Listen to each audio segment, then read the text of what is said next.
Hi everyone, and hi and welcome back to my channel, and welcome for the newcomers, and thank you for all type of comments. Okay, I take every comment. Those those that do not necessarily agree with me, and those who, those of, it's everything. This is what we call you have to learn how to be to, like, we call freedom of speech, right? The free speech is very important nowadays, because we see how it becomes difficult. So today, sorry about the setting. I don't have the setting to do my videos. I just want to share my thoughts with you. To be honest, I just I put my phone and I share with you my feelings and my opinion. So not so long ago, like few days ago, I think, I made a video, okay, and I talk about how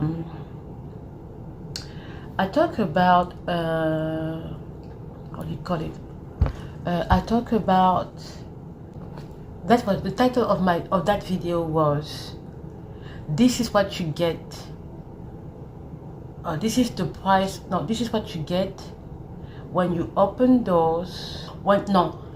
This is what you get for diversity, for freedom, for democracy, and so on. Okay, this is what you get, and I explained that the situation that we see in Europe, for example, where people are complaining about this this massive immigration of people who don't want, of immigrants who don't want to assimilate. You say, because, sorry again, English is my second language, so I might have some words that I don't use right, but I hope you understand the point here. This is the price. This is the price of opening doors, the price of diversity when you open doors to people who actually do not necessarily like your country. And then when they enter your country, you see that they are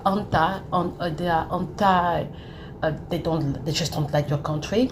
They don't want to assimilate. They don't like your culture, but they leave the benefit, they leave the freedom, they leave all the, how do you say that, the well-being to be around, to be in the country. Okay, and I give example. This is the proper example.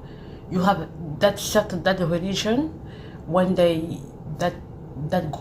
this group of religious, this religion, this who believe in, the people who believe in that religion, the moment you ask them, they will like impose, okay, their rules, their laws in Christian countries. I say that, and they don't have any guilt. They don't feel anything wrong that in their countries Christians are persecuted and even killed. And I give the example of a couple who, I saw the testimony of the couple. The husband was Christian in these countries there, and when they found out the husband they had to hide their faith in a way, because when they found that they are Christian, they finished them. And that couple, the wife was waiting for the husband, like, often, because she was worried that he would not maybe make it. If they found out that he's Christian, he might not make it. And it happened. One day, as after they prayed together, he went to work, and she was doing the chore of the house. And then the husband wasn't coming back home on time. It was late. The day after, she started worrying. And then later on, she found out that he was alive because of his Christian faith. The people coming from these countries, they don't see anything wrong. they go to Christian countries, and you never see them being worried about people of their countries who are Christian, who are persecuted and even killed, even alive, for their faith. But they enjoy the freedom they have to practice their faith in the Christian countries. The moment you tell them that, they get offended. If you ask them, I remember in the late 90s and early 2000s, I remember that happened in France. The authorities were asking to some of these people, like, we don't know what is to hide the face, we only see your eyes. We don't know who is the person behind the eyes. It would be good that if you go to public place, or at work or something like that, you at least remove it. And if you want to practice your faith out the workplace, it's okay. But in the workplace, where people they want to see your face, you cannot impose that the employer will keep you with this. And they got angry and they start making issue. Even in schools, they were asking, no, in school you cannot do that, we need to see the children. And it was a problem. Okay, but the moment Christians are going to their countries and you cannot even practice your Christian faith there, no. Okay, but you will never see them having compassion for them. Sorry, I removed the chewing gum. Okay, the moment you talk about it in your Christian land, and you want to protect your Christian, for example, you want to protect your Christian values and everything, they call you Islamophobic. So it's almost like this movement of my brother and sister, where you want to call out their behavior. They call you brainwash, they call you sell out, they call you Uncle Tom, they call you Auntie Jemima, they call you every type of name. Okay, so that religion, this is what happened. Now, when I made the video, I didn't even know what happened in Michigan recently, because sometimes, I just try to use my logical, because I see that clearly. Because last time I saw one of these ladies of that religion who was in the British TV, I think it was in the news. It was like it was a show, like something political kind of, and the lady had the gut to use, the verse of the Bible to justify what they were doing, what the behavior they have, like the way to say that you say you are Christian and your Bible say that love thy neighbor. So in the name of love, you see how they can twist even our verse. And I will talk about that to Christian. I will talk something to us Christian at the end of the us Christian. You see, today, in the name of love, because sometimes I think maybe we don't really understand the Bible clearly, because Jesus has never said that people will be working on our head, because love thy neighbor is very much okay. Now they're using the verses against ourselves. The lady used the verse Bible, and she said you are supposed to love thy neighbor. So according to her, because you have to supposed to love thy neighbor, you have to accept the nonsense with that neighbor. But I never understood why people never ask them, why is it in your countries there Christians cannot practice their faith freely? What is it that you never condemn what is happening there? You are very comfortable in Christian countries, but you never talk about what is happening to Christians. I've never seen that they really take the microphone and say you are going to protest.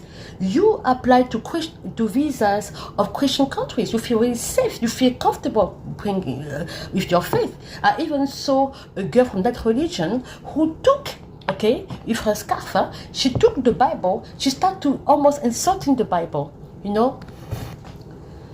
This pastor was very nice with her, because being Christian doesn't mean that we should be how they call them in America, wuss, or scared to tell the truth. They say they are a religion of peace, but the Bible says we judge them by the fruit. Is it difficult to judge someone by the fruit? You just see the fruit. If the fruit makes you feel like it's peace, okay. You live in a certain city. You live in a country where people have already opened doors to you. And then the people of that country tell you that we don't know this kind of thing. We already let you open your temple or whatever you call it, because we don't say the name here, okay? Because the moment you talk about them, you are in trouble. Okay, now the mayor of that city in Michigan, he told the American, the native born American, he told him that he's Islamophobic. And the man didn't say anything. I mean, something like that. You tell me I'm Islamophobic in a Christian country. The first thing I would be asking to that mayor is like, Mr. whoever is his name, it has been observed in the statistics have shown that Christian in your country of origin there, the people who are coming from countries where you practice that faith, Christians there are killed. Not so long ago, people are talking about Christians in Nigeria who are killed. We talk about having 300,000 and people don't talk about it. It's okay to live freely in Christian countries, but I've never seen that you are walking in the street to ask to the country of your origin that we have to stop what's happening to Christian. I have never seen that. Maybe I'm wrong, maybe you can correct me, but I've never seen that the group of this religion are working for Christian in their countries to fully practice their faith. You want to impose your law. Have you even seen Christians going to impose the Bible in your countries? Have you seen Christians going to talk and clash your religious leaders in these countries? You never see that. Because we Christians, we have opened doors to everything in the name of love. I don't think that God told us to do stuff like that. We had it wrong. It's not true. Okay? God is a God of righteousness, of justice. What is happening here is injustice. They have a congresswoman, that woman, you can feel how she doesn't like American. For sure she doesn't. I mean, the way she talks about American, there's no doubt. But you don't understand that in the name of democracy, in the name of this is what you get. I mean, let's watch it. I want to conclude with, I want to get back to the video of Hillary Clinton later. And I want to conclude with a video that, in her own word. And we will see. Okay, let's see. But the mosques in East Dearborn are now at times waking us up at 5:30 in the morning with the call to prayer. This is Dearborn resident Andrea Unger at last night's city council meeting stating that mosques using outdoor loudspeakers for their call to prayer should not be allowed. Should not be allowed, and says she believes it's not supposed to be allowed per city ordinance. The noise police have made numerous visits. What is the next step? There was some question whether or not any outdoor loudspeakers are allowed, something that was not clarified, only that more evidence is being gathered. But CBS Detroit did examine Dearborn's noise ordinance and found that loudspeakers between the hours of 10 p.m. and 7 a.m. are in violation of the ordinance. That is the sound they hear in Michigan there. But if you say something like, it's not normal, they say you are Islamophobic. This is, I don't get it. It happened in Christian land, in Christian countries. Because yes, America is fundamentally a Christian country. The question is simple, without going in every sense of the word, because people say, oh, you are Islamophobic, and I'm not Islamophobic. I use common sense. The first question I would be asking to people who defend that, have you heard, no, seriously, have you heard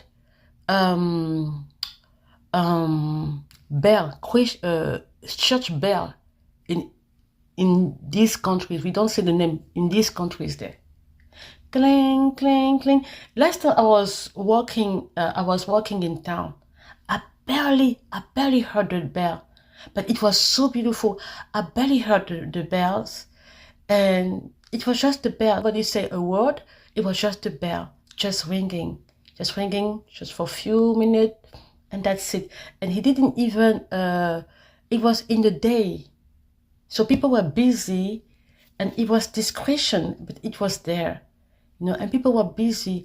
When I heard that, it reminded me of the old days, when we were young, and, just hearing that it's, and it makes sense. It's in the day, so nobody is completely distracted or anything, but by night, people, by night, he starts screaming like that, ooh, by night, in a Christian country.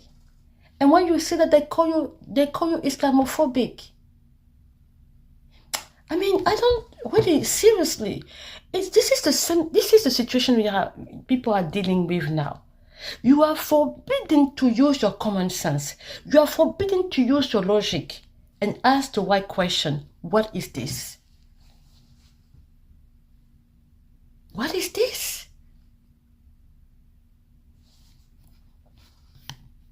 And I read that the same mayor, I think, I heard that the same mayor, I don't know, we say mayor wants to name a street after a former, I don't know if it's a leader or one of the leader of Hezbollah.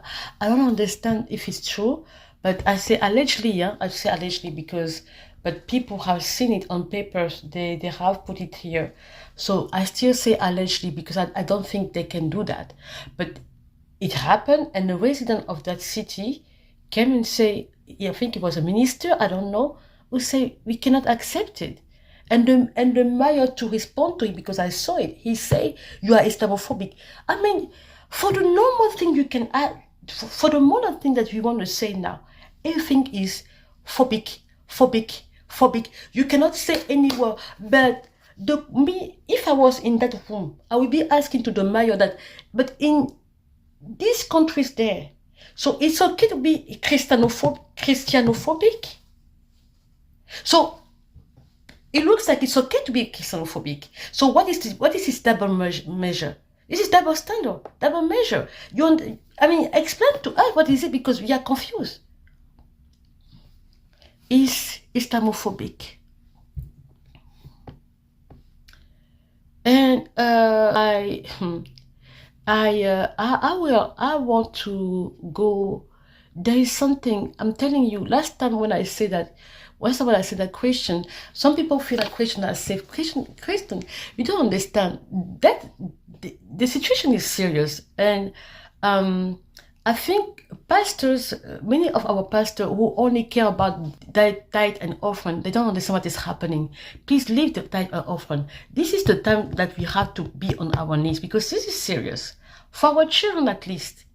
Okay, I want to go back to that, because I want to conclude, because I didn't forget about it.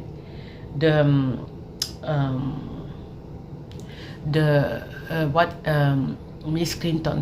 Clinton say, and when she blasts the white men of certain religion for damaging America. That wasn't any type of statement. That was a serious statement, and I see some people now, because I didn't see the movement of people. It's until later. But me, when I saw it first, when I saw this highlight and I saw her talking like that first, I already react. But later on, that I saw people now reacting to that, but people have reacted maybe at the same time like I did. But usually, me, I put when I talk, it's because myself, I've been thinking on my own before being influenced by other people. I don't try not to be influenced by other people. It's my personal. When she said that, I was already shocked. Okay, so when people came with all the argument, I'm not surprised, because obviously it was shocking. Let's go on that.